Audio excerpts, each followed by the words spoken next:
Easy access to capital, supercharged demand from China, low-friction geopolitics have been the secret ingredients for the past decade of this constant and steady global growth. Well, they've all gone now, leaving inflation in multi-decade highs and financial market losses that run into the trillions. We've got a lot to talk about today. I'm very blessed because I have amazing panelists. I'd like to introduce them, and please welcome to them on stage as well. Walter Gubert is one of our wonderful investors. He spent 47 years of his career architecting JP Morgan's transformation into investment banking. And he also negotiated the merger deal between JP Morgan and Chase. And in the mid-90s, Walter was appointed CEO of JP Morgan, investment banking. And in June, Walter retired as JP Morgan's vice chairman and also the chairman of JP Morgan EMEA. And Miguel is the partner and the European co-head at Fifth Wall. And very proud to say that Fifth Wall is the largest PropTech VC in the world, with AUM, asset under management, of 3.5 billion. And Miguel was previously at McKinsey, Coca-Cola, Diageo, so all the drinks companies. All right, well, let's get on to it and try to see if we can learn a few macroeconomic trends that would guide us to thrive in 2023. Shall we start with you, Walter? What do you think would be the key macroeconomic trends that we need to be watching out for? I thought I was here to play the piano. Well, where do you start? To speak about macroeconomic trends in next year, with all the cross currents we have today, it would almost be easier to talk about what the world will be like 5 years from now than in the next 12 months. Particularly, and here is, I would like to be reinvited here, and I'm afraid with what I'm about to say, that may not happen. I say that because when you listen to the news and the papers, read the papers these days, you keep hearing that actually things are getting better. Mm-hmm. Inflation was really high at scary levels, but it's now coming down, and maybe the central banks will become a little more soft, and perhaps we can avoid a recession. So I'm afraid I would like to go along with that rhetoric, but I'm afraid I can't. I think the probability that we will have inflation next year is still very high. In fact, my view is that the risk for inflation to be higher for longer is very significant. And today, all the focus is on, when is it starting to come down? Now it is starting to come down. Yeah, that's interesting. But the real issue for investors, for corporations, for governments is how long will we have long inflation? Mm-hmm. And after so many years without inflation, getting used to operating without inflation, it's hard for us to adjust to the fact that it's a new world out there. Mm-hmm. In 23 and beyond, inflation higher for longer, I'm afraid. And central banks probably know that.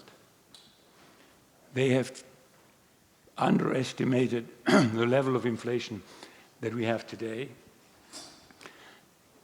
And I think there is probably some wishful thinking there that they can bring it down back to the 2% that we used to have, or that used to be the target.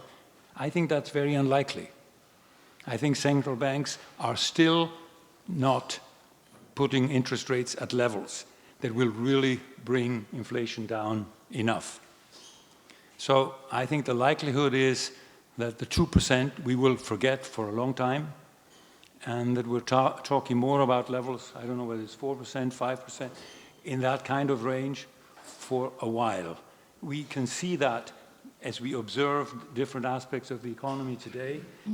Inflation is becoming, again, systemic everywhere. Deglobalization is there to stay. So we see it in wages. We see the fact that we can't hire people as much as we'd like, so we need to pay them more. So that's so much for wages. And for those who think that we can sort of keep them at these kinds of levels, goods with supply chain problems, prices of goods are here to go up further. And then, of course, there is energy.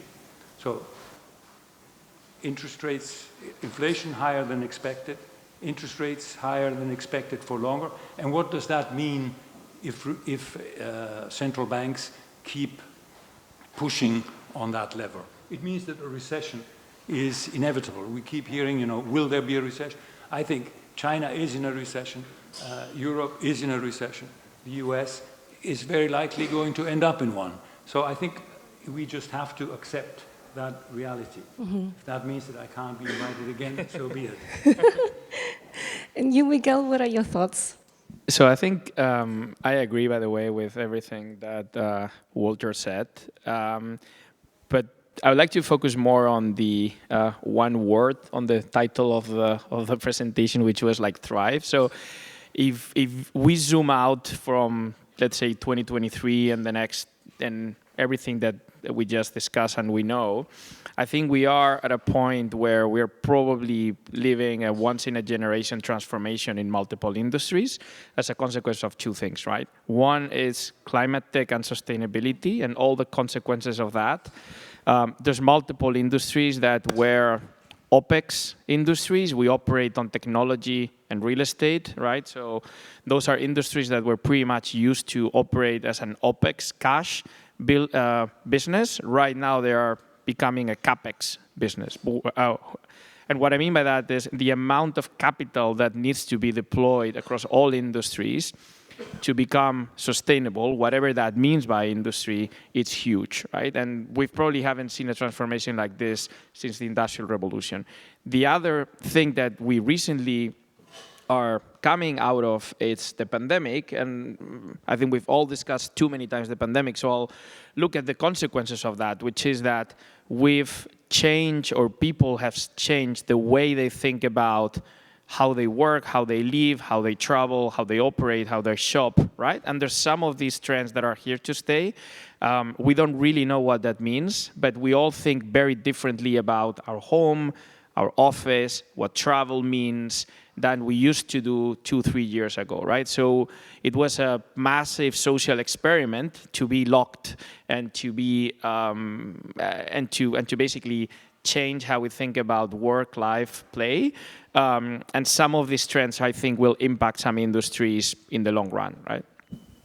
And what do you think about these trends and how they are impacting investment decisions for both of you? Both of you are coming from rather two different perspectives. Miguel, obviously, from a venture capital perspective, and Walter is not here other than playing the piano. You love looking at investment opportunities. Well, first of all, I agree with everything you said, Miguel. I think while sort of in terms of the key elements, it's going to be a challenging period. But I think, like you, it is a historic opportunity of extraordinary proportions for investors, for corporations, for those who are prepared to be flexible, to innovate, to be ready with... I think one important point is, in the last decade, to be an investor has been a relatively easy job because everything went up. Every asset class went up, lots of capital for everywhere. Mistakes could be made by companies, by investors, but they were forgiven by this very benign environment. So now it's going to be different. It's an extraordinary opportunity because everything is being transformed, sustainability, the energy, the decarbonization, the onshoring, all of that is a major opportunity for whom? For those who will have very sound business models. In the past, you invested in companies, successfully invested in companies, that were going for growth. So growth is all you needed to focus on.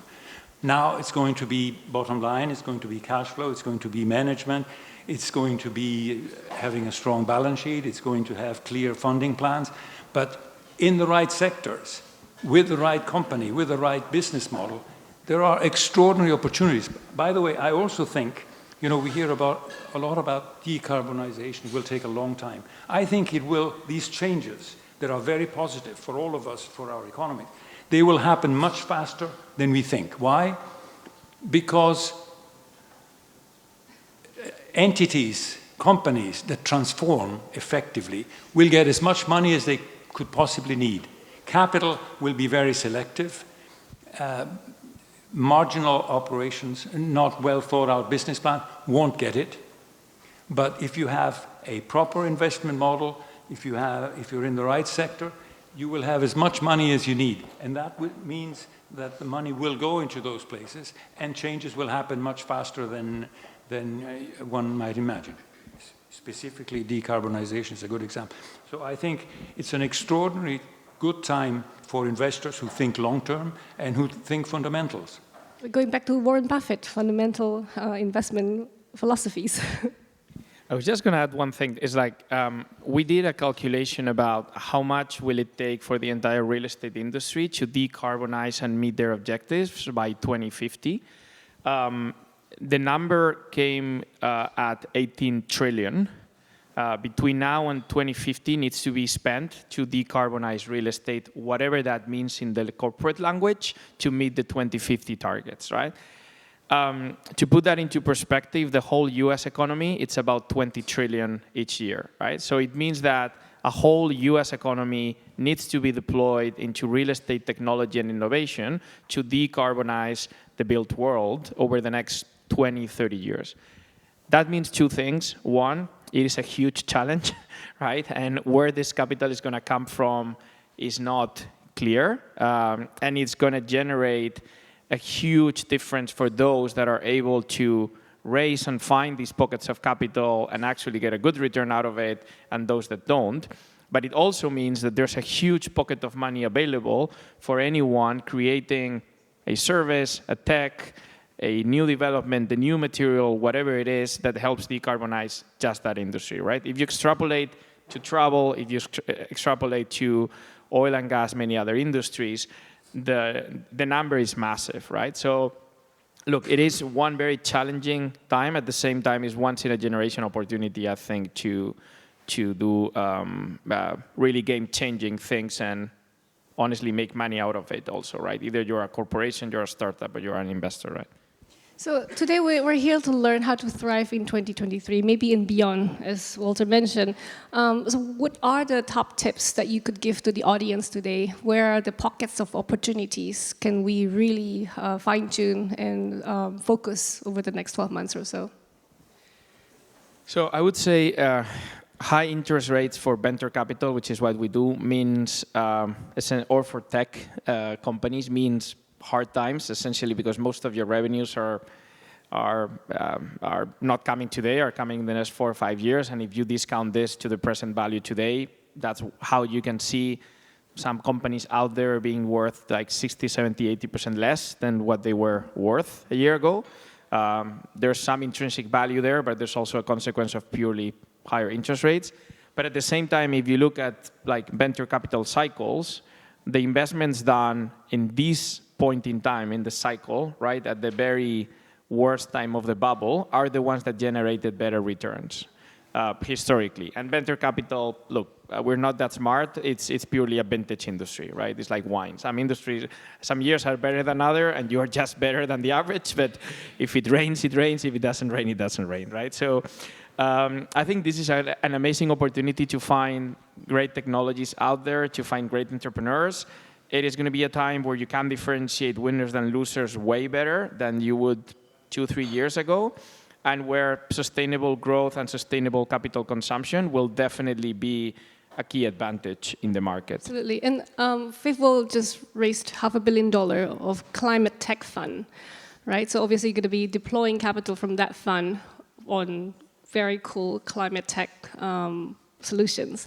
But when looking at investment opportunities, how important is sustainability as a factor across the board, across Fifth Wall's $3.5 billion fund? So I would say it's very important and at the same time not important. What I mean by that is we raised as you said, like a $1 billion fund to invest in decarbonizing technologies. And we are looking, obviously, on that particular strategy, we're looking for companies that help decarbonize the world, but sustainability is a bit of a given these days, right? So I don't think it necessarily makes a huge difference, but I would see it more as a must, right? And anyone that is not able to prove some sort of sustainability angle, the same way that if you are an office owner and your buildings in London are not class A, class B, or they don't consume a certain type of energy, you won't be able to trade them from 2030 onwards in the City of London, right? So I don't think you're going to necessarily benefit from being sustainable, but you're going to be penalized if you are not. That makes sense. Thank you so much. I Walter? would add one thing, if I may here.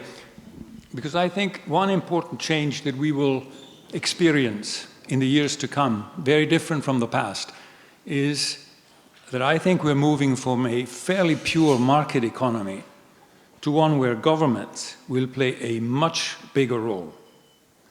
And they will do that because there is so much to do. And so if in the years past, one rightly often said, as you invest, be careful, don't fight the Fed, don't fight the central banks. I think in future, don't fight policy, because so much in terms of opportunities will also depend on where governments are putting their money, and they will put a lot of money. When you look at, between Trump and Biden, as you say, the economy in the US is somewhat over 20 trillion. They've invested around 7 trillion, the two of them, the two presidents together. That's a lot of money. And, similar things will happen in Europe. They're all indebted, these governments, but they will find ways by guaranteeing bank credits, etc. So it's important to keep in mind what governments are doing, because that as well will create huge opportunities for investment. Well, that is a good segue to my next set of questions around macroeconomic trends and policies across the world, at least driven by governments of developed countries. And after this, we're going to take questions from the audience, so please get ready, and please the mic to be distributed as well. Can I have answers from the two of you, one word or maximum three? In 2022, US dollars was one of the top performing currencies. What is your prediction as to the top currency in 2023? Who starts? Those are two words. I would say euro and yen. Oh, awesome. Okay. I was going to say definitely not the pound, but I would say the dollar. Sorry? Dollars. Dollars, got it. All for right. now.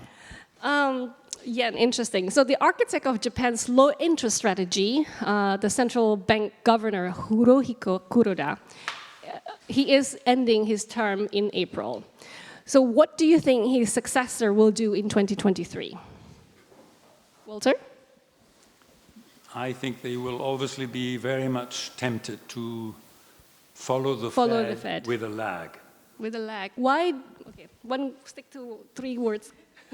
I'd say probably lower increase than the Fed, but following the same trend. Got it. All right, next question.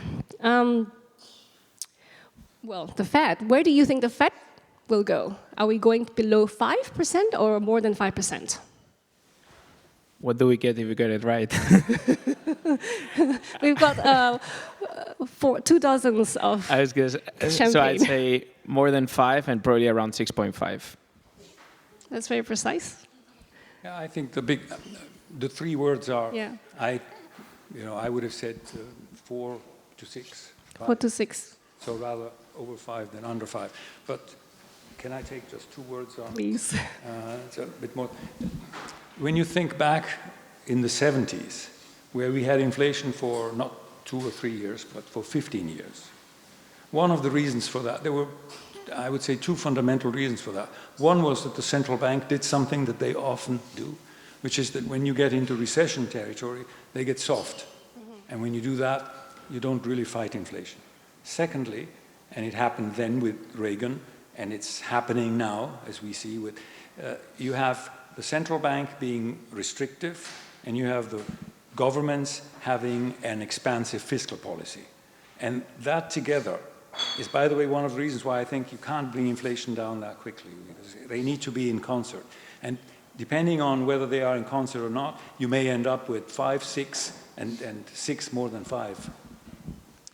And so how does that affect China? Another big mammoth in the economy. A sharp slowdown in China would send shockwaves around the world, given the reopening of the economy, hopefully, after the COVID-0 policy and potential property crash. Where do you think Chinese growth rate will be after we're seeing a huge amount of growth in China over the past decade? Below 5, above 5? Above 5 probably is a question of a rebump. But if you take the last 3 years, we'll probably be lower than 5. Okay, Walter? Are you asking about official numbers, or? Are there any other? The real number, I think, is most unlikely to reach 5. Mm-hmm. I actually agree to that. Right. So the final piece of global economy puzzle is the energy price. So Russian invasion into Ukraine, shortage in natural gas, soaring power prices. So where will the European economy be next year? Are we going into recession for sure? I think we're technically already are, so yeah. Exactly. Yeah, we're already in a recession. The energy problem will not be solved overnight. And therefore, yes, we'll be in a recession next year for sure. Finally, yes or no to cryptocurrency? No to the currency yet, yes to the tech behind it. So I think blockchain is a really interesting tech. Yeah. Cryptocurrencies are a really interesting idea, but the minute they get out of the teenage world, then they become a serious thing on the capital markets and corporate world. Walter? Sorry, I couldn't quite hear you. Did you say tulips? No. That's great. I agree on blockchain very much. I think the great opportunity, we talked about all sorts of opportunities, sustainability, etc. But one of them, of course, is technology and the real economy. And blockchain has an enormous role to play. And now maybe, the problem is you don't know when these big innovations, the concept exists, but then the implementation can take years. So I don't know when, but I'm sure it'll happen. Well, ladies and gentlemen, we are now experts in world economy. We know what to do in 2023. Do you have any questions now? Walter, I believe you've been invested in Alto Vita for a while. Miguel, we met briefly. You've just invested, I believe, or about to invest. I can't recall what the right answer is. Tell me, for someone like Vivi and the team in Alto Vita, can you just give us a few snapshots of what you think the future holds? Obviously, you're positive, but let me ask you a different question. What do they need to do? And Vivi's looking very nervously at me at the moment, because what am I going to ask you? What do they need to do to really execute and transform this from a company that's just close to Series A to, IPO or $5 billion. or $5 billion or whatever it is? What's the roadmap? So I think I think it's a very difficult question, but I would say part of what they are already doing, which is hiring great talent, be surrounded by great talent to be able to kill every single piece of the business that they need to run. I think being capital conscious the way they've been, to be able to scale and be attractive in subsequent rounds, it's something that in the next 2-3 years in venture capital will be very, very important. And I think that a lot of people were just solving for the next round rather than thinking about, am I going to be attractive also with this valuation, with this thing in the next one? But I think at the end of the day, they're building a product that it's really interesting. They're tackling 2 issues at once. One, corporate travel and all the supply and demand issue, right? Which I think they're already figuring out, and that will make them a really interesting marketplace. But I think they have a huge opportunity in front of them, which is to create a SaaS, a software product for corporates to run their accommodation needs, right? Something relatively similar to what Priceline or Expedia did back in the day, providing the CRM to the long tail of hotels that couldn't digitize their businesses and at the end of the day become captive, so to speak, to the OTAs by adopting their products. That's something that they are in the pole position to do with the software for corporates, right? In a way, be the OTA for corporates. That is a massive opportunity. It's a multi-billion market. Just the top 2,000 companies account for over 16 billion. If you take into account the entire industry, that's massive. So I think that's the big piece they should go after, right? If I can just add, I see it as a major counter-cyclical opportunity because in the years to come, every corporation will be focusing so much more on its cost structure, on its margins, and not just on growth. And when you do that, Alto Vita comes to mind. Thank you. Thank you so much, both of you. Well, 2023 may be the year of recession, but as we've learned today, there are so many opportunities to be made, including Alto Vita. More than 90% of sustainable indices actually outperform their parent benchmark. And there's greater resilience for companies that demonstrate greater sustainability.